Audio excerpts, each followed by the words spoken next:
My name is Michelle. I work with Kids on the Green. I'm a youth worker there. I've been there a year after it's set up, and yeah. My name's Andrew. I work at Kids on the Green. We were an emergency response that started up immediately after the fire.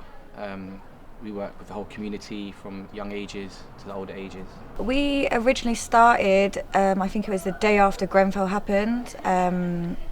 Zoe, who originally started it, saw lots of kids running around, didn't know what they were doing, kind of lost in this tragedy. And for us adults, it was quite frightening to see what was going on. So for the kids, she just wanted to set somewhere up somewhere for them to sit, some pens and paper. That's all it took, and we went from there. I mean, we've actually constantly evolved because, like Michelle said, where we started up with just some pens and some balls on the green just over there. Over that summer, we kind of focused on that area. Then as the next year progressed and people were still using Kids on the Green, we ended up acquiring a warehouse by Latimer Station, which again was a place for young people to come and older people, but mainly for the young children to come and just distract their minds. We had like bouncy castles and just footballs. It was very basic, and to where we are today now, we have a unit with like a full music studio. We have a radio station in there for the community. We do like lots of activities, trips. So it's just evolved basically, and constantly always just serving the community. We provide therapies for the older people, workshops for the younger people. It's a place to escape. It's a place to go to. It's a place to socialise. Unfortunately for some of them, it's a place to come and get food as well. But it's also just like, it's a fun place. It's a place they can come and they can be themselves. They can relax with their peers. They socialise. They meet, a lot of young people from different schools. They come. We provide therapies that maybe wouldn't be accessible to people, and we provide them for free. So a lot of people have access to lots of things that they wouldn't normally have access to. Holistic things. It's changed a lot for us. Obviously, we can't be around people, so we've had to do everything online. We have a lot of virtual videos. We have Safari Pete, who is he has lots of animals in his back garden, like snakes, crocodiles, tarantulas, and the little ones love it. I love it. My kids love it as well. We have a film group, a music group, a history of rap.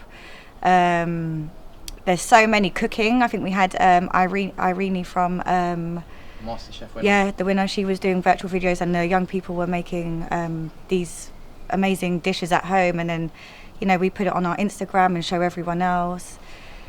It's hard, but it's working, and it's keeping the young ones busy and occupied at this hard time in this pandemic. COVID has changed everything for us. For me, I live in the community, so it means a lot to me seeing everything that happened to everyone. And with COVID going on at the moment, it's important that we don't forget that we need to still keep fighting for justice for Grenfell. It's just so important that we do not forget. Someone has to take accountability for what happened. To me, that it has to happen. That just can't slide. I think, as Michelle said, with there being a global tragedy at the moment, we mustn't forget the tragedy that happened within our community. And I think when we're talking about justice, I think there's still a lot of people who have some resentment. There are unanswered questions, and people just, they want answers, direct answers. Whether you hold people accountable or not, but it's just answers. Why. It's affected the community, and it's not going to go away. And as Michelle said, we will always remember. We will never forget. And it's regardless of what else is going on in the world. This is its own thing, and it means a lot to not just the people in the community, but I think that the whole of London was affected by it, the whole country. So we'll still be here. So this year we are making green lanterns for the community while we're doing virtual videos, and our young people and everyone who's involved can join our video, watch how it's made, and then on the day they can come out their doorstep, light the lantern, film it, and then we're going to put it all together and make a really nice video of lots of footage through over the years. We've also asked a lot of our young people to write poems about Grenfell, how it may have affected them, or just something, nice. And then that's also going to be made into a video as well. It's probably going to be made all into the same video, and then we're going to release it about maybe 2 days later. So today our kids have been making the green lanterns, and we will be releasing them today in memory of Grenfell.